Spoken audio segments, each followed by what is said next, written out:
বাকী সকলে মানিব লাগিব। চুনামে আমাৰ দুদিন মুখ্যমত তেওঁ শিক্ষকতা কৰে, ভাল মানুহ হয়। গতিকে আমাৰ আলি লেখা না অমল লেখা আলি লেখা ঠিক আছে।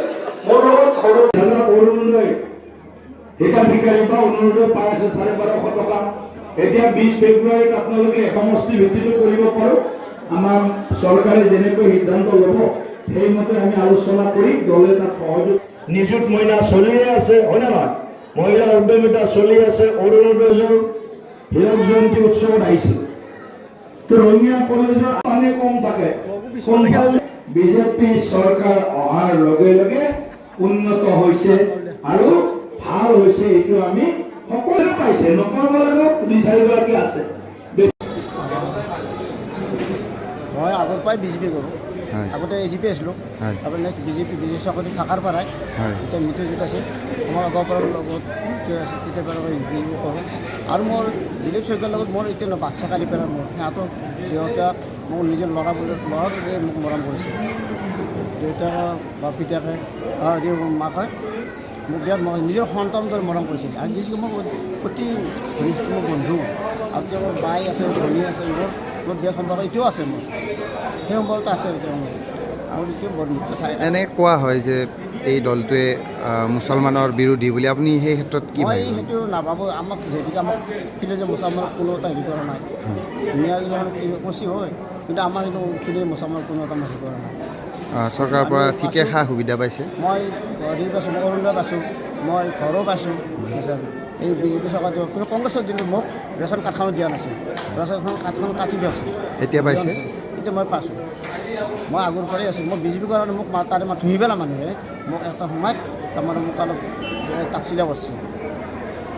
এইবাৰ বিজেপিয়ে আকৌ ভাল ফলাফল দেখাবনে?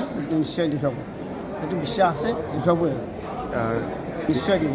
আমাৰ তাতে আমাৰ যিবিলাক অৰুণোদয় দিছে, ঘৰ দিছে, বহুত ঘৰ দিছে, আমাৰ তাতে নিশ্চয় পাব। ভোট পাব তেওঁলোকে। আগত নাছিল, 0 আছিল, কিন্তু এতিয়া আমাৰ দিলীপ শইকীয়া যিহেতু ঘৰৰ ওচৰত সকলোৱে আমাক ভোট দিছে। আৰু যুৱতীসকলৰ যিটো ব্যৱহাৰ তাৰপিছত কামখিনি কৰিছে বা ভৱিষ্যত যিখিনি মোক আমাৰ এইবাৰ যদিও আমাৰ হেৰি ৰঙিয়া সমষ্টিত আমি নাছিলোঁ, হাজো সমষ্টি আছিলোঁ, এইবাৰ আমি ৰঙিয়া সমষ্টি পাইছোঁ। ভাল লাগছে আমাৰ, কিন্তু ভৱিষ্যতটো ভাল মানুহ। আৰু তেখেতে যিখিনি আমাক এতিয়া বস্তু কাম নকৰাতে আমাক যিখিনি দিছে, তেখেতে আমি ভোট দি পোৱা নাই। এইবাৰ যদি ভোট আমি দিম, তেখেতৰ বিৰাট সম্পৰ্ক স্কুলৰ লগত আছে। তেখেতে আমাক যায়, আমাক ৰেচপন্স দিয়ে, ভাল লাগে।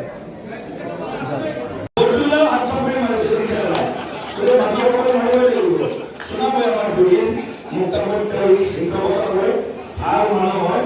গতিকে আমাৰ আলি লেখা অমল লেখা আলি লেখা ঠিক আছে। মোৰ লগত সৰু সুৰা সম্পৰ্ক এই ধৰি এইখিনি আমাৰ খিলঞ্জীয়া মুছলমান, এইখিনিৰ লগতো আমাৰ ভাল সম্পৰ্ক। গতিকে পৰম মিত্ৰ এনেটো আছে, ঠিকেই গণ্ডগোলৰ ভোট দিবৰ সময়তে ঠিকে আছে।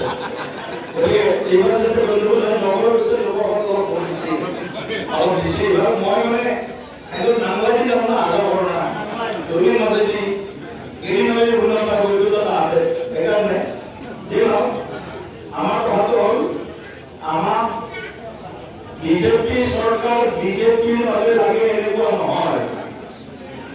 অসমৰ বাবে বিজেপি চৰকাৰ লাগে।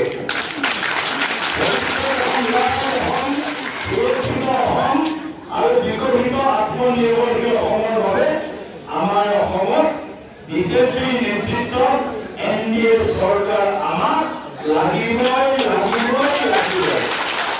সঁচা কৈছোঁ, এটা জোৰদাৰ আচৰণ মাৰি দিব। কিছুমানে মাৰা নাই কিয়? হাতৰ অসুবিধা আছে নেকি? হাত ভাঙি পেলাই মাৰিব লাগিব। হাত ভাঙি মাৰিব